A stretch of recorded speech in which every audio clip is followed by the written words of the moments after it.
नमस्कार विद्यार्थी मित्रांनो, सूरज ऑफिशियल मॅथ या आपल्या युट्यूब चॅनलमध्ये मी आयुष देशमुख तुम्हा सर्वांचं स्वागत करतोय। तर आपण स्पर्धा परीक्षेची जी नवीन सिरीज सुरू केली, जिथे आपण स्पर्धा परीक्षेचा गणित अभ्यास केला, तर त्यामध्ये आपण संख्या व संख्यांच्या प्रकारात पाहिलं होतं की नैसर्गिक संख्या, समसंख्या आणि विषम संख्या यांच्यावर वेगवेगळ्या प्रकारची उदाहरणे किंवा प्रश्न आपल्याला विचारले जातात। तर त्याच्यातीलच एक संख्या आहे त्रिकोणी संख्या। त्रिकोणी संख्या देखील स्पर्धा परीक्षेच्या दृष्टिकोनातून फार महत्त्वाची, यावर देखील प्रश्न विचारले जातात। तर त्रिकोणी संख्या म्हणजे नेमकं काय? तर क्रमवार दोन नैसर्गिक संख्यांच्या गुणाकाराच्या निमपटीस त्रिकोणी संख्या असे म्हणतात। क्रमवार दोन नैसर्गिक संख्यांच्या गुणाकाराच्या निमपटीस त्रिकोणी संख्या असे म्हणतात। आपल्याला उदाहरणामध्ये दिले 1, 3, 6, 10। आता 1, 3, 6, 10 या संख्या त्रिकोणी संख्या कशा आहेत ते आपण उदाहरणाद्वारे समजूया। पहा, क्रमवार दोन नैसर्गिक संख्या आपण गृहीत धरूया 3 आणि 4। 3 आणि 4 या दोन क्रमवार नैसर्गिक संख्या आहेत। तर यांचा गुणाकार बघूया आता। गुणाकार, तर आपली डेफिनेशन काय म्हणते? क्रमवार दोन नैसर्गिक संख्यांच्या गुणाकाराच्या निमपटीस त्रिकोणी संख्या असे म्हणतात। यांचा गुणाकार केला 12 भागिले 2 बरोबर 6। तर 6 ही एक त्रिकोणी संख्या आहे, कारण ती दोन क्रमवार नैसर्गिक संख्यांच्या गुणाकाराची निमपट आहे। तर अशा प्रकारे त्रिकोणी संख्या ह्या नैसर्गिक संख्येच्या गुणाकाराच्या निमपटीस त्रिकोणी संख्या असे म्हणतात। तर त्रिकोणी संख्येमध्ये आता आपण 5 प्रकारचे प्रश्न अभ्यासणार आहे, जे स्पर्धा परीक्षेच्या दृष्टिकोनातून फार महत्त्वाचे आहेत, ज्यांच्यावर वारंवार प्रश्न विचारले जातात। तर आता ते आपण समोर पाहूया। तर त्रिकोणी संख्येमध्ये आपण मेन 5 प्रकारचे प्रश्न पाहणार आहे, ज्याच्यामध्ये सुरुवातीला त्रिकोणी संख्या ओळखणे। त्रिकोणी संख्या आपल्याला 4 ऑप्शन दिलेले असतील, त्याच्यातून त्रिकोणी संख्या कोणती आहे ती संख्या आपण ओळखू। त्यानंतर त्रिकोणी संख्येचा पाया काढणे। आपल्याला एखादी त्रिकोणी संख्या दिलेली असेल, तिचा आपल्याला पाया शोधावा लागेल। पाया म्हणजे नेमकं काय ते आपण जाणून घेणार आहोत। त्यानंतर आपल्याला पाया दिलेला असेल त्याच्यावर आपल्याला त्रिकोणी संख्या काढावी लागेल। त्यानंतर एखादी त्रिकोणी संख्या आपल्याला दिलेली असेल, तिच्या अगोदरची त्रिकोणी संख्या काढणे किंवा तिच्या नंतरची त्रिकोणी संख्या काढणे, असे 5 प्रकारचे मेन प्रश्न आपण पाहणार आहोत। तर पहा, पाया जो हा शब्द दिसतो, पाया म्हणजे नेमकं काय? तर आपल्याला माहिती आहे क्रमवार दोन नैसर्गिक संख्यांच्या गुणाकाराच्या निमपटीस आपण त्रिकोणी संख्या असे म्हणत असतो। आपण दोन क्रमवार नैसर्गिक संख्या घेतल्या 3 आणि 4, यांचा गुणाकार इथे केला, त्यानंतर त्याची निमपट करून आपण त्रिकोणी संख्या शोधू। तर हे जे दोन संख्या असतात, दोन क्रमवार नैसर्गिक संख्या, याच्यातील जी लहान संख्या असते तिला आपण त्रिकोणी संख्येचा पाया असे म्हणत असतो। ज्या दोन संख्या गुणाकारात समाविष्ट असतात त्याच्यातील लहानवाली संख्या आपण त्रिकोणी संख्येचा पाया असे म्हणतो। त्रिकोणी संख्येचा पाया, लहान संख्येला आपण त्रिकोणी संख्येचा पाया म्हणून संबोधत असतो। तर पाया क्लिअर झाला। यानंतर आपण प्रत्येक प्रकारचा प्रश्न एक एक करून समजून घेऊ। तर त्रिकोणी संख्येमध्ये विचारल्या गेलेल्या प्रश्नांमधला पहिला प्रकार आहे त्रिकोणी संख्या ओळखा। आपल्याला दिलेला प्रश्न आहे, दिलेल्या पर्यायांतून त्रिकोणी संख्या ओळखा। आपल्याकडे ऑप्शन दिले 2, 3, 8 आणि 1। तर त्रिकोणी संख्या नेमकी कशी ओळखायची? तर आता आपण पर्यायावरून जाऊया। पर्यायावरून त्रिकोणी संख्या कशी ओळखायची?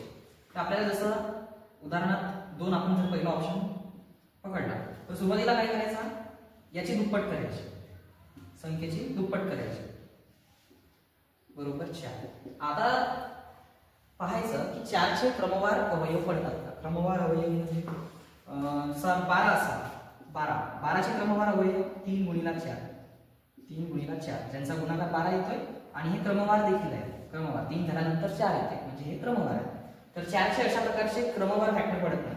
2 गुणिला 2, त्यानंतर 1 गुणिला 4, याच्या व्यतिरिक्त 4चे परत फॅक्टर पडत नाही, आणि हे क्रमवार नाही। त्यामुळे 2 आपला उत्तर राहू शकत नाही। त्यानंतर 3 घ्या, 3ची दुप्पट करा, 3ची दुप्पट 6, 6चे क्रमवार अवयव 2 गुणिला 3, म्हणजे 3 हे देखील त्रिकोणी संख्या आहे। त्यानंतरचा पर्याय घ्या 8, 8ची दुप्पट करा, 8ची दुप्पट 16, 16चे क्रमवार फॅक्टर पडतात का? तर 2 गुणिला 8, त्यानंतर 4 गुणिला 4, त्यानंतर 1 गुणिला 16। तर 8चे क्रमवार फॅक्टर पडत नसतात। त्यानंतर एक उदाहरण घ्या, 1ची दुप्पट 2, 2चे क्रमवार फॅक्टर पडतात का 1 गुणिला 2 बरोबर 2. तर 1 आणि 2 हे क्रमवार देखील आहे म्हणजे या प्रश्नाची 2 उत्तर आहेत, एक 3 आणि एक 1. तर पहा ज्या पण संख्येची दुप्पट केल्यानंतर त्याचे क्रमवार अवयव पडतात त्या सर्व त्रिकोणी संख्या असतात. यामध्ये आपण पाहिलं 3 त्याची दुप्पट केल्यानंतर 6 आणि 6चे क्रमवार अवयव 2 गुणिला 3 म्हणजे 3 ही संख्या त्रिकोणी संख्या आहे. त्यानंतर 1चे आपण दुप्पट केली 2, 2चे क्रमवार अवयव 1 गुणिला 2 म्हणजे 2 ही देखील त्रिकोणी संख्या आहे. आता यानंतरचा प्रश्न आपण घेऊया त्रिकोणी संख्येचा पाया काढा. तर त्रिकोणी संख्येवरचा दुसऱ्या प्रकारचा प्रश्न आहे त्रिकोणी संख्येचा पाया काढा. यामध्ये आपल्याला प्रश्न दिला आहे 10 या त्रिकोणी संख्येचा पाया काढा. तर आपण त्रिकोणी संख्या काढताना पाहिलं की क्रमवार 2 नैसर्गिक संख्यांच्या गुणाकाराच्या निकटीस आपण त्रिकोणी संख्या म्हणत असतो. तर समजा जर आपली पहिली त्रिकोणी संख्या n आहे, पहिली संख्या त्रिकोणी संख्या n आहे, तर त्यानंतरची क्रमवार दुसरी नैसर्गिक संख्या होणार n अधिक 1 बरोबर. n प्लस 1 ही दुसरी त्रिकोणी संख्या असणार. म्हणजे बघा जर n आपण 3 पकडले तर त्याच्यानंतरची त्रिकोणी संख्या होणार 3 अधिक 1 म्हणजे बरोबर 4. 3 आणि 4 या क्रमवार नैसर्गिक संख्या आहेत, त्रिकोणी संख्या नाही सॉरी. n ही जर पहिली नैसर्गिक संख्या असेल तर n प्लस 1 ही त्याच्यानंतरची क्रमवार दुसरी नैसर्गिक संख्या असेल. आणि आता पहा म्हणजे आपलं उदाहरण काय होतं, आपण डेफिनेशनमध्ये पाहिलं की क्रमवार 2 नैसर्गिक संख्यांच्या गुणाकाराच्या निकटीस त्रिकोणी संख्या असे म्हणतात. म्हणजे आपलं सूत्र काय बनतं n into n plus 1 divided by 2 बरोबर त्रिकोणी संख्या.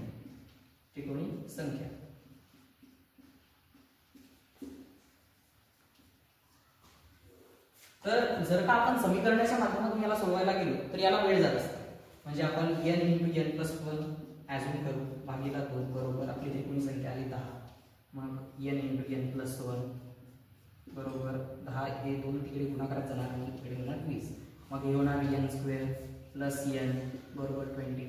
हा एक समीकरण तयार होतो आणि या समीकरणातून मग आपल्याला परत याचे फॅक्टर वाढवून आपल्याला संख्येचा पाया शोधावा लागेल. यात फार वेळ जात असते. आपण याला अगदी सोप्या पद्धतीने कसं सोडवायचं ते आज पाहणार. तर पहा तर आपण याला शॉर्ट ट्रिकने कसं पाहतो पहा. दिलेली त्रिकोणी संख्या जशीच्या तशी लिहायची, त्यानंतर हिची करायची दुप्पट, 10ची दुप्पट होणार 20 आणि यानंतर काय करायचं 20च्या आधीची पूर्ण वर्गसंख्या कोणती, 20च्या आधीची पूर्ण वर्गसंख्या आहे 16. जर तुम्ही वर्ग आणि वर्गमूळ पाठांतर केले असेल तुम्हाला माहिती असेल की 16च्या नंतरची वर्गसंख्या आहे 25. 4चा वर्ग 16 त्यानंतर 5चा वर्ग 25. तर 20च्या आधीची आपल्याला वर्गसंख्या म्हणजे 16. काय करायचा 16चा वर्गमूळ काढायचा, 16चा वर्गमूळ 4 आणि 4 हे आपण करायचं. अगदी सोप्या पद्धतीने आपण 2 मिनिटात काय 15 सेकंदात आपण उत्तर काढू शकतो. काय केलं दिलेल्या त्रिकोणी संख्येची दुप्पट केली, त्यानंतर त्याच्या आधीची पूर्ण वर्गसंख्या घेतली 16, 16चा घेतला वर्गमूळ बरोबर 4. 4 हा आपला 10 या त्रिकोणी संख्येचा पाया आहे. आता पहा 4 जर आपण पाया घेतला 4 त्याच्यानंतरची नैसर्गिक संख्या आहे 5 भागीला 2 बरोबर 20 भागीला 2 बरोबर 10. म्हणजे आपण त्रिकोणी संख्येचा जो पाया शोधला तो अगदी बरोबर आहे. तर त्रिकोणी संख्यामध्ये तिसऱ्या प्रकारचा प्रश्न आहे पायावरून त्रिकोणी संख्या काढा. म्हणजे आपल्याला त्रिकोणी संख्येचा पाया दिलेला आहे त्याच्यावरून ती त्रिकोणी संख्या कोणती ते आपल्याला शोधायचं आहे. तर त्रिकोणी संख्येचे डेफिनेशन पाहताना आपण पाहिलं की क्रमवार 2 नैसर्गिक संख्यांच्या गुणाकाराच्या निकटीस आपण त्रिकोणी संख्या म्हणत असतो. तर आपल्याला पायामध्ये समजलंय की पाया ही त्या क्रमवार संख्येतली लहान संख्या असते. पाया ही क्रमवार संख्येतली लहान संख्या असते. पाया बरोबर लहान संख्या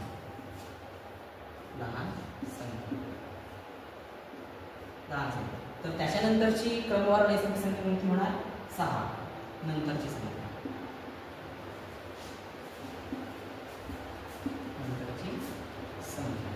तर पहा यांचा आपण आता गुणाकार करूया भागीला 2 बरोबर, कारण आपली डेफिनेशन्स म्हणते की क्रमवार 2 नैसर्गिक संख्यांच्या गुणाकाराच्या निकटीस आपण त्रिकोणी संख्या असे म्हणत असतो. तर 5 गुणिला 6 30 भागीला 2 बरोबर 15. तर 15 ही आपली त्रिकोणी संख्या आहे जिचा पाया 5 आहे. यानंतर आपण दुसरा प्रकार पाहूया. तर त्रिकोणी संख्येमध्ये चौथ्या प्रकारचा प्रश्न आहे कोणत्याही त्रिकोणी संख्येच्या आधीची त्रिकोणी संख्या काढणे. तर आपल्याकडे प्रश्न दिलेला आहे 28च्या अगोदरची चौथी त्रिकोणी संख्या कोणती. तर आपण हा प्रश्न नेमका सोडवणार कशा स्वरूपात आहोत ते पाहतो. सुरुवातीला आपण 28 त्रिकोणी संख्येचा पाया काढला, त्याच्यातून मग हे 4 वजा करून आपण जी संख्या आपल्याला काढायची आहे तिचा पाया काढला. तर पहा 28. तर मी काय सांगितलं, सुरुवातीला संख्येचा काय करायचं, दुप्पट करायची. सुरुवातीला संख्येची दुप्पट करायची. 28 ची दुप्पट 56. मग त्यानंतर पाया शोधताना आपण काय करतो, त्याच्या आधीची पूर्ण वर्ग संख्या. 56 च्या आधीची पूर्ण वर्ग संख्या आहे 49. जर तुम्ही वर्ग आणि वर्गमूळ पाठांतर केले असणार, तुम्हाला माहिती असणार 7 चा वर्ग 49, त्यानंतर 8 चा वर्ग 64, 8 चा वर्ग 64 आणि 7 चा वर्ग 49. तर 56 च्या आधीची पूर्ण वर्ग संख्या होणार 49. तर 56 च्या आधीची पूर्ण वर्ग संख्या 49. 49 चा घ्यायचा वर्गमूळ बरोबर 7. तर ही जी 7 आली ही 28 चा पाया आहे. 7 ही संख्या 28 चा पाया आहे. तर आता आपल्याला 28 च्या अगोदरची चौथी त्रिकोणी संख्या काढायची आहे. तर 7 मधून 4 वजा करायचे. 7 मधून 4 वजा करायचे, कारण आपल्याला अगोदरची चौथी संख्या काढायची आहे. बरोबर 3. आता ही जी 3 आली आहे ही आपल्याला जी त्रिकोणी संख्या काढायची आहे तिचा पाया आहे. तर पाया आपल्याला मिळालेला आहे 3. पाया तर पाया आपल्याला मिळालेला आहे 3. त्याच्यानंतरची संख्या आहे 4, त्यांची निमपट बरोबर 12/2 बरोबर 6. तर 6 ही आपली ती त्रिकोणी संख्या आहे जी 28 च्या अगोदरची चौथी त्रिकोणी संख्या आहे.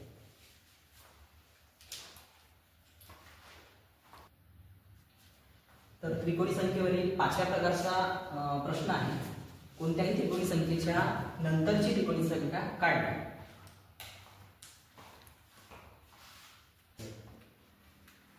तर त्रिकोणी संख्यामध्ये नंतरचा प्रकार आहे कोणत्याही त्रिकोणी संख्येच्या नंतरची त्रिकोणी संख्या काढणे. आपण उदाहरणार्थ एक प्रश्न घेतलाय, 21 च्या नंतरची तिसरी त्रिकोणी संख्या कोणती. तर आता या आधीच्या प्रश्नात आपण पाहिलं कोणत्याही त्रिकोणी संख्येच्या अगोदरची त्रिकोणी संख्या काढणे. आता आपण पाहणार नंतरची त्रिकोणी संख्या काढणे. तर आपल्याला त्रिकोणी संख्या दिलेली आहे 21. सुरुवातीला करायचं त्रिकोणी संख्येची दुप्पट. 21 ची दुप्पट 42. आता त्यानंतर काय करायचं, 42 च्या आधीची पूर्ण वर्ग संख्या. 42 च्या आधीची पूर्ण वर्ग संख्या. तर 42 च्या आधीची पूर्ण वर्ग संख्या आहे 36. 6 चा वर्ग 36. 36 जो आहे तो 6 चा वर्ग. ठीक आहे. त्यानंतर 7 चा वर्ग 49. म्हणजे 42 च्या आधीची पूर्ण वर्ग संख्या आहे 36. ठीक आहे. त्यानंतर 36 चा घ्यायचा वर्गमूळ. 36 चा वर्गमूळ 6. तर 6 हा आपल्याला 21 या संख्येचा पाया मिळाला. आता यानंतर त्याच्यानंतरची तिसरी त्रिकोणी संख्या विचारताय. तर दिलेल्या पायात 3 ऍड करायची. दिलेल्या पायात 3 ऍड करायचे, कारण आपल्याला नंतरची तिसरी संख्या विचारलेली आहे. त्यामुळे आपण पायात 3 मिळवणार आहोत. तर 6 मध्ये 3 मिळवले बरोबर 9. ठीक आहे. त्यानंतर 9 जर हा पाया असेल तर त्याच्यानंतरची संख्या 10/2 बरोबर 9×10 90/2 बरोबर 45.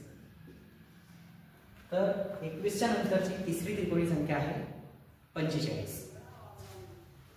तर आज त्रिकोणी संख्येवर आपण 5 प्रकारचे प्रश्न पाहिले. त्या प्रत्येक प्रश्नावर आपण एक प्रश्न उदाहरणासाठी किंवा सरावासाठी आपण दिलेला आहे. तर पहिला प्रश्न, त्रिकोणी संख्या ओळखा. ऑप्शन्स 18, 2, 7 आणि 66. त्यानंतरचा प्रश्न 72 या त्रिकोणी संख्येचा पाया काढा. त्यानंतर 11 पाया असलेली त्रिकोणी संख्या कोणती. त्यानंतर 21 च्या मागील तिसरी त्रिकोणी संख्या कोणती आणि 6 च्या नंतरची चौथी त्रिकोणी संख्या कोणती. या प्रश्नांची उत्तरं तुम्हाला कमेंट सेक्शन मध्ये द्यायची आहे. आणि जर का आजचा तुम्हाला हा व्हिडिओ आवडला असेल तर व्हिडिओला लाईक, चॅनलला सबस्क्राईब आणि आजचा हा व्हिडिओ जास्तीत जास्त गरजू विद्यार्थ्यांपर्यंत शेअर करा, जेणेकरून समोरचे जे स्पर्धा परीक्षा येणार आहेत त्यामध्ये विद्यार्थ्यांना याचा फायदा होईल.